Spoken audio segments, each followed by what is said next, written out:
Hello to everyone. आज का हमारा टॉपिक है relation between alpha and beta.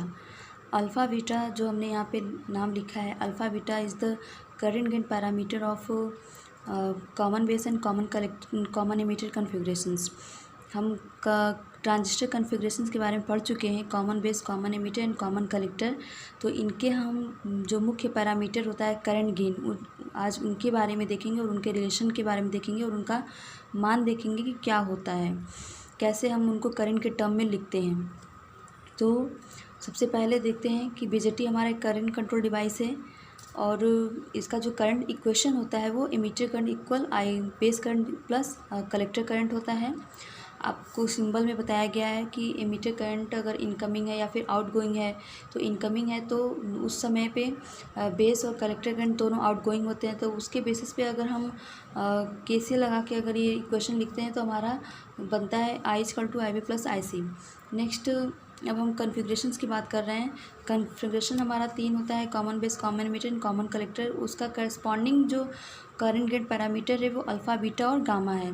तो ये करंट गेन पैरामीटर है, मीन्स कि करंट गेन का मान हमें यहाँ पे देखना है कि करंट गेन का मान हम क्या लिख सकते हैं। तो गेन बराबर हमारा आउटपुट अपॉन इनपुट होता है।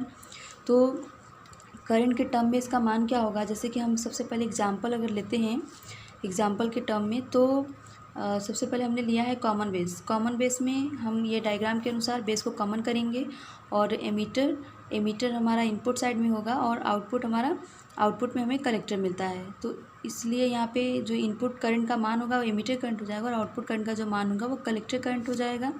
यहाँ से आप देखिए तो अल्फ़ा का मान जब हम इसको अल्फ़ा बराबर जब लिखते हैं, पुट करते हैं, तो अल्फ़ा बराबर हमारा होता है, देखिए अल्फ़ा बराबर या करंट गेन बराबर हमने सिंपली लिखा है पहले फार्मूला कि output current upon input current हो जाएगा। तो अल्फ़ा करंट गेन हमारा है, तो यहाँ पे इसका मान कॉमन बेस के लिए आउटपुट करंट कलेक्टर करंट है और इनपुट करंट एमिटर करंट है। तो हमें ये प्राप्त हो जाता है कि अल्फ़ा बराबर हमें क्या मिलता है, आई सी अपॉन आई। अब इसको हम याद रख सकते हैं और इसका मान जो होता है अल्फ़ा का मान कितना आएगा लगभग, जैसे कि यहाँ पे लेस देन 1 होता है। कैसे, आपको पता है एमीटर करंट और कलेक्टर करंट के बीच में मान का कितना फ़र्क होता है।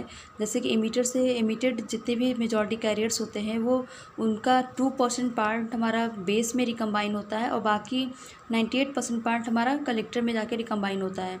तो कलेक्टर करंट का मान जो होगा एमीटर करंट से थोड़ा कम होता है, तो इसका रेशियो जब भी हम लेंगे तो वो लेस देन 1 आएगा। यहाँ पे अल्फ़ा का मान लगभग 0.98 होता है। नेक्स्ट सिमिलरली हम कॉमन एमिटर के लिए अगर देखें तो कॉमन एमिटर में उसका जो पैरामीटर होता है वो बीटा होता है और बीटा इक्वल, यहाँ पे जैसे हम फिर से देख लेते हैं, कॉमन एमिटर को हमने कॉमन कर दिया और इनपुट में हमारा बेस हो जाएगा और आउटपुट में हमें कलेक्टर मिलेगा। तो आउटपुट करंट फिर से हमारी कलेक्टर ही रहेगी, लेकिन इनपुट करंट हमारा बेस करंट हो जाएगा। तो बीटा बराबर हम आई सी अपॉन आई बी रख लेंगे और गामा बराबर हम गामा कॉमन कलेक्टर के लिए होता है। तो कॉमन कलेक्टर को अगर कॉमन करते हैं तो इनपुट में हमारा बेस ही रहेगा और ये आउटपुट हमारा यहाँ से मिलने लगेगा एमीटर से और ये हमारा कलेक्टर उसमें कॉमन होगा। तो output current I upon input current I B हो जाएगा।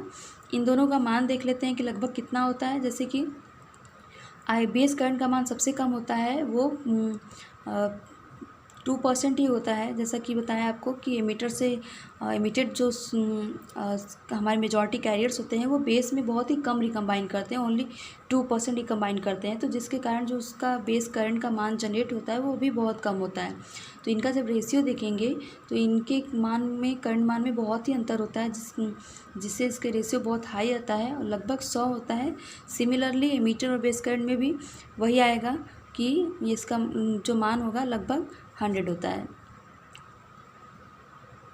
अब नेक्स्ट हम रिलेशन देखेंगे, relation between IC/IB and ICEO, where ICEO is the leakage current between collector and emitter. ये जो लीकेज करंट है वो कॉमन एमीटर कन्फिग्रेशन के लिए यहाँ पे लिया गया है। जैसे कि जब हमारा ट्रांजिस्टर कॉमन एमीटर मोड में कनेक्टेड होता है, when transistor connected in C mode and that time emitter junction is in forward bias and collector junction is reverse bias। ये हमें पहले से पता है कि एमीटर जंक्शन को हम फॉरवर्ड रखते हैं और कलेक्टर जंक्शन को रिवर्स रखते हैं। तो अब यहाँ पे जो collector current IC has following components, तो कलेक्टर करंट जो होता है हमारा वो उसमें दो कंपोनेंट्स होते हैं, जैसे कि एक तो that part of emitter current which reaches to collector, means कि आउटपुट में हम जो कलेक्टर करंट ले रहे हैं उसमें